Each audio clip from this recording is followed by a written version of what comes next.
It's Johnny Grube, wildmantraining.com. Yeah, today's workout was a little different. A lot of times I do my workouts in the morning. Weekends I'll do them in the afternoon. It depends. Sometimes I'll do them at night. I like to mix it up a little bit. I know you should have a regimen. A lot of people say you should do it the same time every day. I don't know. Life doesn't happen that way, so I want to make it sometimes more difficult. That's what I like sometimes. But here's the thing. The workout today was kettlebell, 50-pound kettlebell swings, two hands. It was 12 farmer's carry, one hand, 20 yards, come back, another 12 for 12 rounds. Wound up being 120 kettlebell swings and 240 yards of kettlebell one-arm carries, which really is tough on the hands and the grip. Hands, grip, and forearms. It's tough to hold the kettlebell at the end.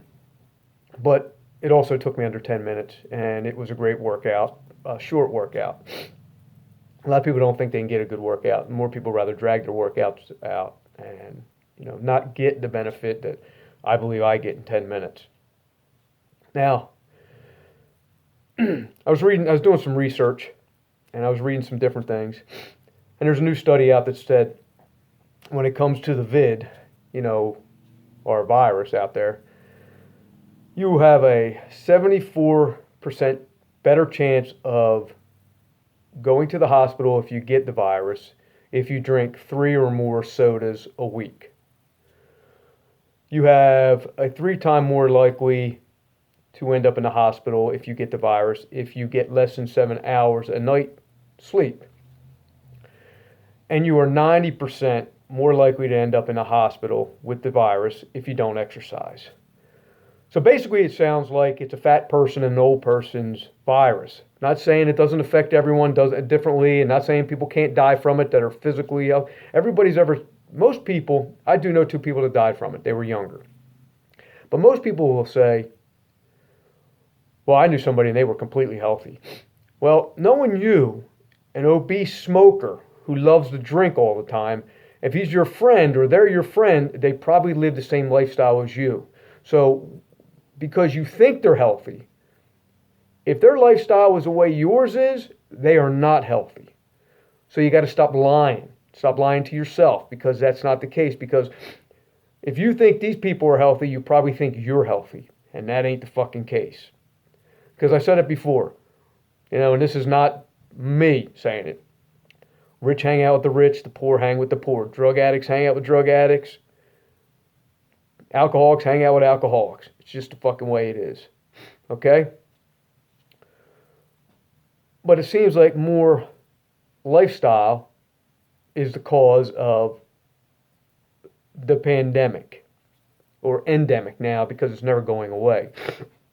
So now and they've told you what you can do to fix it, but people still rather fill their carts up with soda.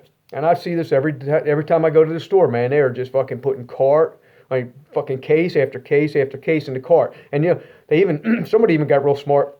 They put their 6-pack of soda on the outsides of the cart. It knows how they can hang over, so they got more fucking room in the cart for the potato chips and Twinkies and stuff. You can't crush them. You can't crush them. So you put it on the outside. And the next stop after that is the fucking liquor store. Right? This is no lie. Then after that, let's go over to fucking Wendy's or Burger King and let's get a little dinner. Okay?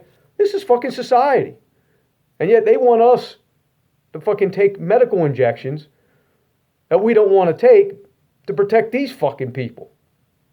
It's really funny because it seems like there's a few people out there now that made their they made their livelihood and their fortune off of the freedom of this country. Who they did what they wanted to do, and then they fought and they struggled. But look at Gene Simmons. Gene Simmons, not a fan of Kiss, didn't even know a fucking song they sang. But I understand the businessman that he was and what he did and where he came from. I've listened to him. I've listened to his books and stuff like that and read them. Now Gene Simmons is saying now, if you don't get the shot, you're his enemy.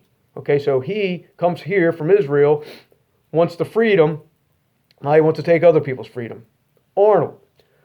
Never been a fan of Arnold. Never even really watched any of his movies. I think I've seen Twins, Commando. I think I've seen The Terminator, just the first one.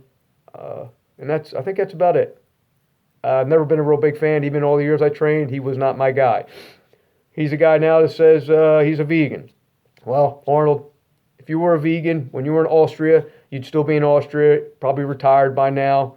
Or you'd be an old fucking cop arresting people for not getting their shots in Austria now while they're locking people down, patrolling the fucking stores and asking for their fucking papers. So, and then you got Howard Stern. Here's another fucking one. Well, been back on. He said, screw your freedom. So he's all for it. He don't want to get sick either, I guess. You know, maybe if you didn't spend your whole fucking life taking steroids, maybe your body wouldn't be fucking mushy inside. Then you got Howard Stern. His whole fucking career was made off of fucking going against the establishment. Now he wants everybody to fucking also bow down and fucking be the fucking government bitch. This is a fucking problem. People want others to be responsible for them. Howard Stern's worth $600 fucking million. He don't ever got to go out of his fucking house again. Arnold and fucking Gene Simmons, same fucking thing. Hey, old men, stay in your fucking house, okay? Stay in your fucking house. Let the fucking young men fucking continue on, okay? If you're that fucking afraid, stay in your fucking house. Anyhow, man, pay attention, man. Don't listen to these fucks. Take care of yourself. Hopefully you get through this and you won't ever have to fucking ever get it. And if you do, the symptoms are going to be real fucking minimal. That it'll be just basically a fucking cold, kind of like a fucking mild flu. Later.